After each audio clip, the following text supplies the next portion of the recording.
شمع علم زمانے میں جلاتے جاؤ، شمع علم زمان۔ اعوذ باللہ من الشیطان الرجیم، بسم اللہ الرحمن الرحیم۔ ناظرین کرام السلام علیکم ورحمۃ اللہ وبرکاتہ۔ انشاءاللہ تبارک و تعالی آج ہم لوگ پڑھیں گے شرح میعات عامل کی النوع الحادی عشر۔ اب تک اس سلسلے میں ہم لوگ تقریباً 43 ویڈیوز بنا چکے ہیں۔ انشاءاللہ تبارک و تعالی یہ ہوگا ہمارا پارٹ نمبر 44۔ آج کی جو ہماری عبارت ہے وہ ہے الثالث قربا۔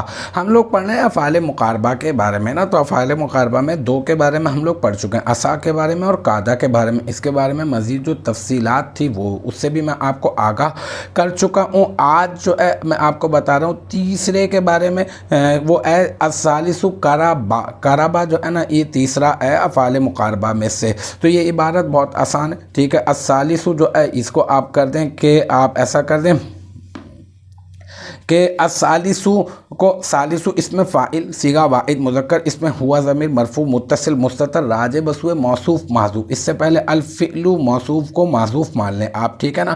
الفعل موصوف محذوف کی طرف اس میں سے ہوا ضمیر نکال کر لوٹا دی ہم نے۔ پھر یہ الثالث ثالث اس میں فاعل اپنے فاعل سے مل کر شبہ جملہ اسمیہ ہو کر موصوف محذوف الفعل کی صفت، پھر الفعل موصوف محذوف اپنی صفت سے مل کر یہ بن جائے گا مرکب توصیفی، اور مرکب توصیفی ہو کر یہ بن جائے گا مبتدا، اور قربا یہ مراد لفظ ہو کر یہ بن جائے گا خبر، اور پھر مبتدا اپنے خبر سے مل کر بن جائے گا جملہ اسمیہ خبریہ۔ تو الحمدللہ یہ ہمارا النوع الحادی عشر کا پارٹ نمبر 44 بھی اپنے اختتام کو پہنچا۔ مجھے امید ہے کہ یہاں تک کی جو بات ہے وہ آپ کی سمجھ میں آ گئی ہوگی انشاءاللہ تبارک و تعالی۔ نیکسٹ ٹائم اگلی ویڈیو اگلی کلاس کے ساتھ ملاقات ہوگی، جب تک آپ اپنا بہت خیال رکھیے گا۔ وآخر دعوانا ان الحمدللہ رب العالمین۔